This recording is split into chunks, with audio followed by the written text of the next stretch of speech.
Hello and welcome to the first course of this leadership training series put on by the World Federation of Young Theosophists.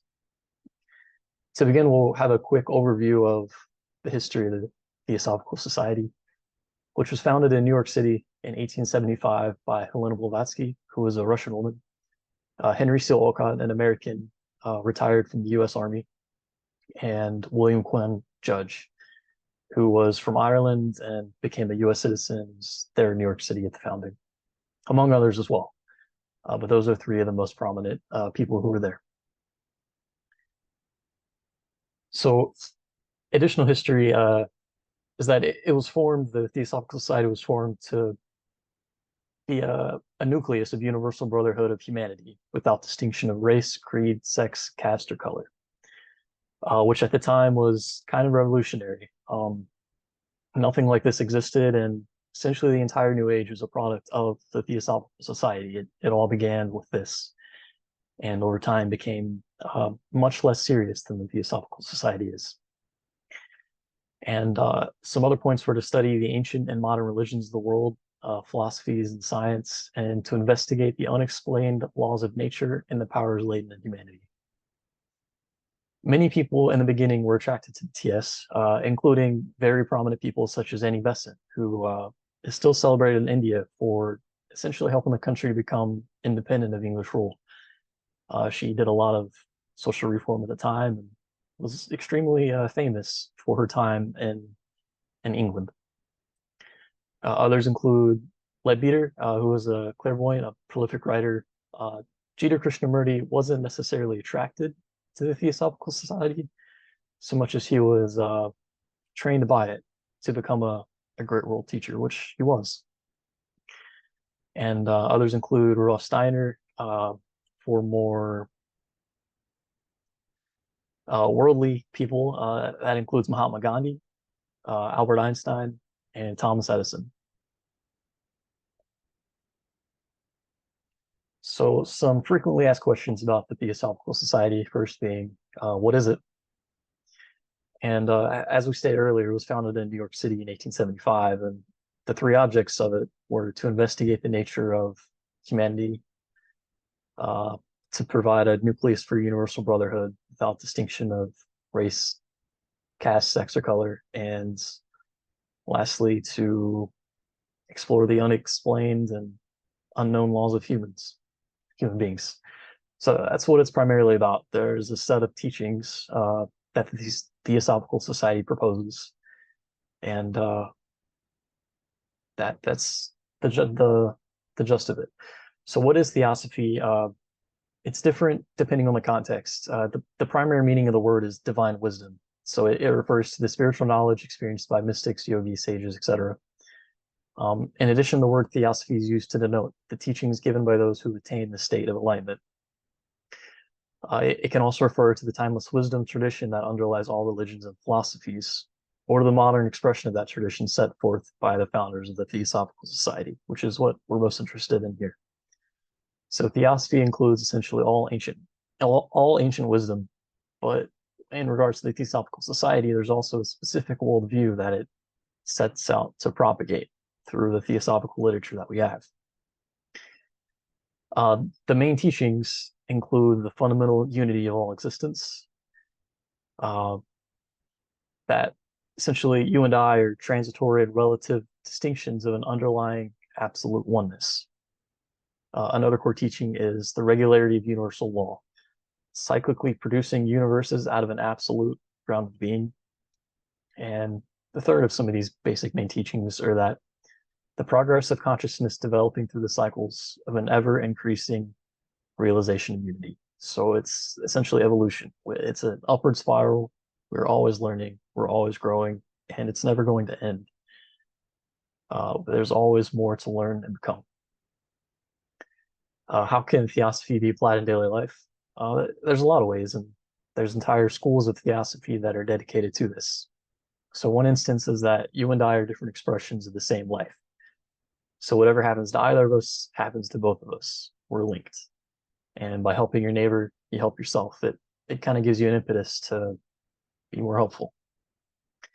Another practical implication is that life and death are cyclic phases of our existence, alternating each other in continuous succession.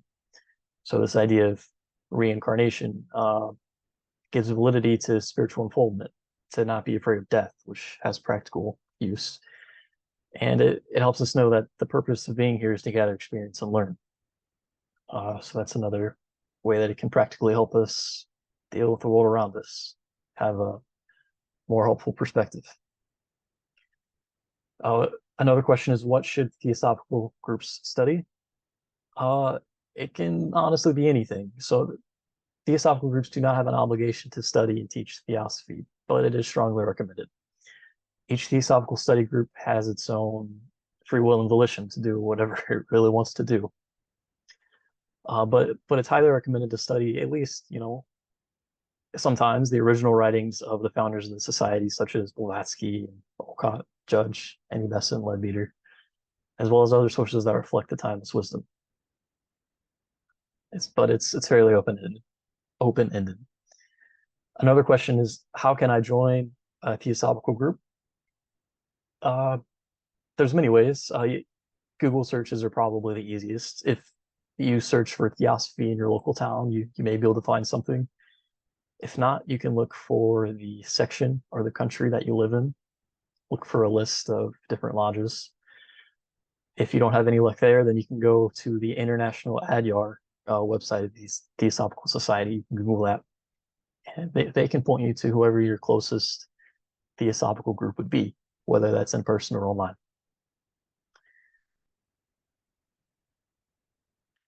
So now we come to what exactly is a Theosophical Lodge.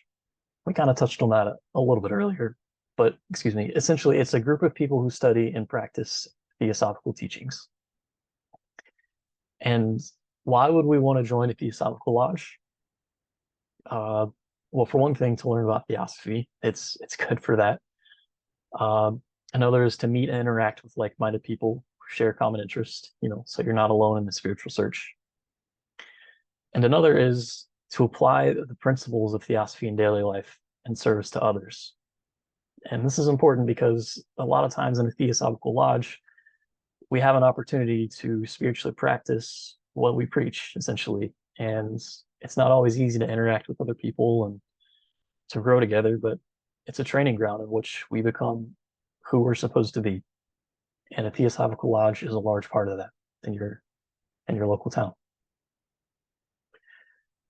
So some more technical aspects of requirements to become an active lodge.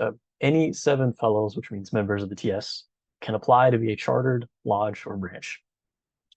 That just means you're official, you're listed in a registry at the Theosophical Society headquarters in Adyar, India.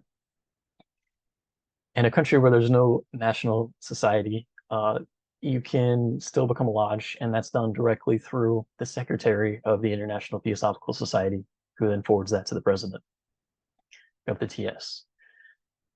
A step before becoming a branch or a lodge would be a study center, which is between 3 to 7 people, and they can apply for certification for that.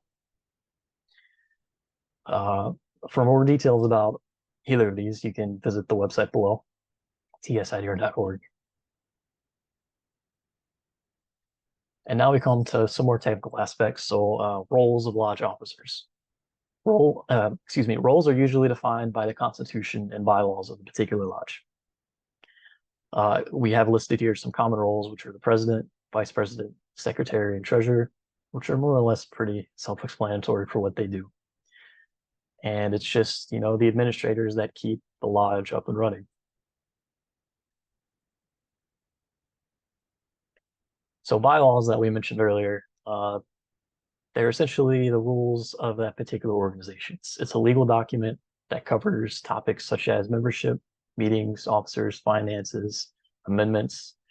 If the lodge has a building, it'll help with rules and regulations for upkeeping the building. And it's just another technical aspect of keeping the lodge up and running. Lastly, we come to lodge activities, which can be varied and essentially anything.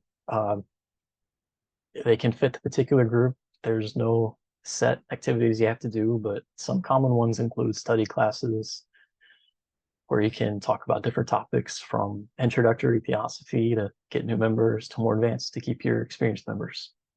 Includes lectures where a lot of national sections will have speakers that can come visit your lodge and give talks.